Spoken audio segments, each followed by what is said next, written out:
Jadi kami di sini bakal menjelaskan tentang definisi AI dan juga jenis-jenis AI. Oke, jadi definisi AI adalah kecerdasan buatan. AI itu sendiri adalah bidang ilmu komputer yang dikhususkan untuk memecahkan masalah kognitif yang umumnya terkait dengan kecerdasan manusia. Oke, selanjutnya ada tujuan dari AI. Nah, tujuan dari AI ini untuk menciptakan sistem belajar mandiri yang memperoleh dari makna dari data. Dan kemudian AI juga dapat pengetahuan yang bisa memecahkan masalah seperti layaknya manusia. Selanjutnya ada 4 jenis-jenis AI. Yang pertama adalah searching, yaitu teknik untuk menemukan langkah-langkah sistematis untuk mencapai tujuan blind search, heuristic search, probabilistic search. Yang kedua ada reasoning, yaitu teknik untuk menarik kesimpulan berdasarkan fakta-fakta yang terjadi, rule based, case based, fuzzy, dan uncertainty. Yang ketiga ada planning. Planning ini untuk mendekomposisi masalah ke dalam sejumlah operasi sederhana. Contohnya ada goal state planning, ada constraint posting, dan yang terakhir ada learning. Learning ini adalah teknik untuk mengajarkan pola data kepada komputer untuk memperoleh pengetahuan. Contohnya ada supervised learning, unsupervised learning, sama reinforcement learning. Implementasi AI. Kecerdasan buat AI telah mengubah berbagai aspek kehidupan dan dunia pendidikan pun tak luput dari pengaruhnya. AI menawarkan potensi besar untuk berevolusi cara belajar, mengajar, dan mengelola pendidikan. Kami akan membahas peran AI dalam dunia pendidikan, menguraikan penerapannya dalam proses pembelajaran, evaluasi, dan manajemen pendidikan, serta membahas manfaat dan tantangan yang dihadapi dalam implementasi AI di sektor pendidikan. AI dapat digunakan untuk memperbaiki proses pembelajaran dengan cara yang belum pernah ada sebelumnya. Berikut beberapa contoh penerapan AI dalam proses pembelajaran. AI dapat menganalisis data tentang siswa, seperti gaya belajar, minat, dan tingkat pemahaman. Sistem pembelajaran berbasis AI dapat menyesuaikan kecepatan dan kesulitan materi, memberikan umpan balik yang disesuaikan, dan merekomendasikan sumber daya tambahan yang sesuai dengan kebutuhan masing-masing siswa. AI dapat berperan sebagai tutor virtual yang memberikan bimbingan dan dukungan kepada siswa secara individual. Tutorial virtual dapat menjawab pertanyaan, memberikan penjelasan tambahan, dan memantau kemajuan siswa. AI dapat digunakan untuk menciptakan konten pembelajaran yang adaptif yang menyesuaikan dengan kebutuhan dan tingkat pemahaman siswa. Sistem pembelajaran berbasis AI dapat mengidentifikasi area yang perlu diperkuat dan memberikan materi tambahan yang relevan. AI dapat membantu meningkatkan aksesibilitas pendidikan bagi siswa dengan kebutuhan khusus. Misalnya, AI dapat digunakan untuk menerjemahkan teks ke dalam bahasa isyarat atau untuk menyediakan audio deskripsi untuk konten visual.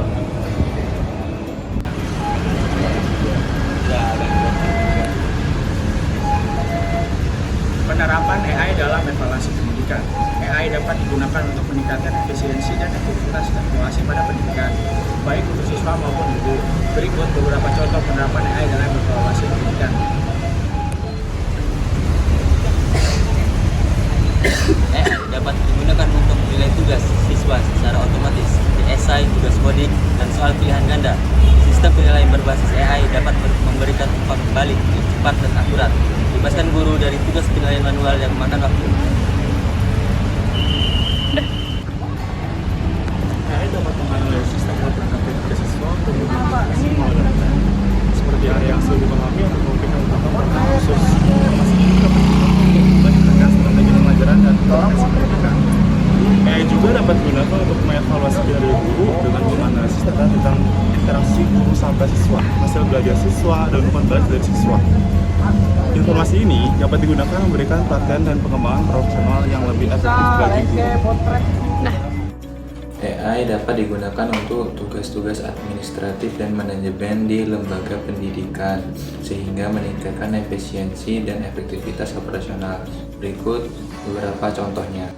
AI dapat digunakan untuk mengotomatiskan proses pendaftaran siswa baru, penjadwalan kelas, dan pengelolaan data siswa. Sistem manajemen siswa berbasis AI dapat mengurangi beban kinerja staf administrasi dan meningkatkan akurasi data. AI dapat digunakan untuk mengelola sumber daya pendidikan dengan lebih efisien, seperti penjadwalan ruang kelas, pengelolaan inventaris, dan pengadaan buku teks.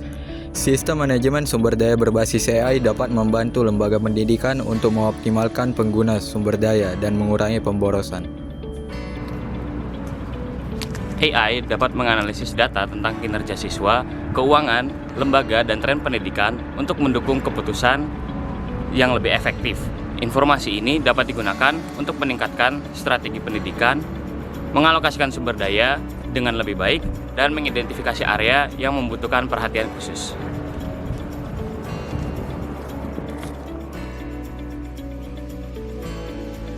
AI dapat menganalisis data siswa untuk mengidentifikasi pola, memprediksi kebutuhan, dan memberikan rekomendasi untuk intervensi yang tepat.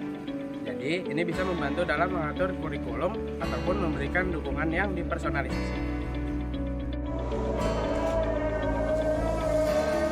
AI dapat memberikan dukungan 24 jam per 7 untuk siswa, guru, dan orang tua melalui chatbots atau asisten virtual yang dapat menjawab pertanyaan, memberikan informasi, atau menyelesaikan masalah administratif.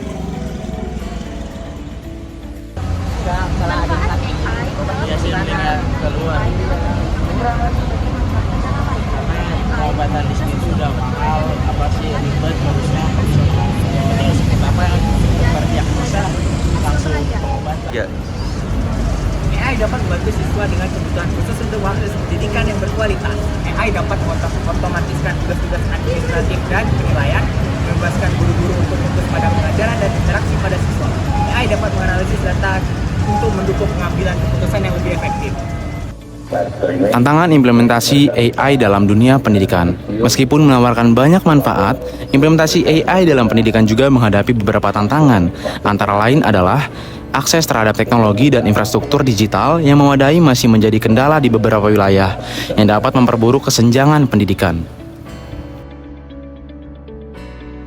Penggunaan data siswa untuk personalisasi pembelajaran dan analisis kerja menimbulkan kekhawatiran tentang privasi dan keamanan data. Implementasi AI dalam pendidikan juga harus mempertimbangkan peran guru dan memastikan bahwa AI menjadi alat bantu yang mendukung, bukan menggantikan peran guru dalam proses pembelajaran. Lalu, AI juga bisa memunculkan potensi kebergantungan yang berlebihan dalam proses pembelajaran. Oleh karena itu, sejumlah pendidik mengkhawatirkan akan hilangnya keterampilan berpikir kritis dan pemecahan masalah yang penting dalam perkembangan siswa. Personalisasi pembelajaran juga bisa membuat perbedaan-perbedaan yang sudah ada tetap terus berlanjut, seperti perbedaan dalam hal presentasi belajar, kelas sosial, dan juga budaya. Terus, penggunaan AI khususnya ChatGPT dalam pendidikan menimbulkan problem terkait akurasi dan keandalan yang teks yang dihasilkan. Hal ini karena ChatGPT dilatih dengan jumlah data yang masif sehingga kemungkinan adanya bias dapat muncul. Selain itu, ChatGPT bisa menghasilkan informasi yang salah atau bahkan palsu. Masalah ini bisa menjadi problem bagi siswa yang mengandalkan ChatGPT untuk mendukung pembelajaran mereka. Kesimpulan, AI memiliki potensi besar untuk merevolusi dunia pendidikan, menawarkan berbagai macam manfaat seperti pembelajaran yang dipersonalisasi, aksesibilitas yang lebih baik, dan efisiensi operasional. Namun, implementasi AI dalam pendidikan juga menghadapi beberapa tantangan, seperti kesenjangan digital, privasi data, etika, dan peran guru. Untuk memaksimalkan manfaat AI dalam pendidikan, diperlukan strategi yang komprehensif, yang mempertimbangkan aspek teknologi, etika, dan pedagogi.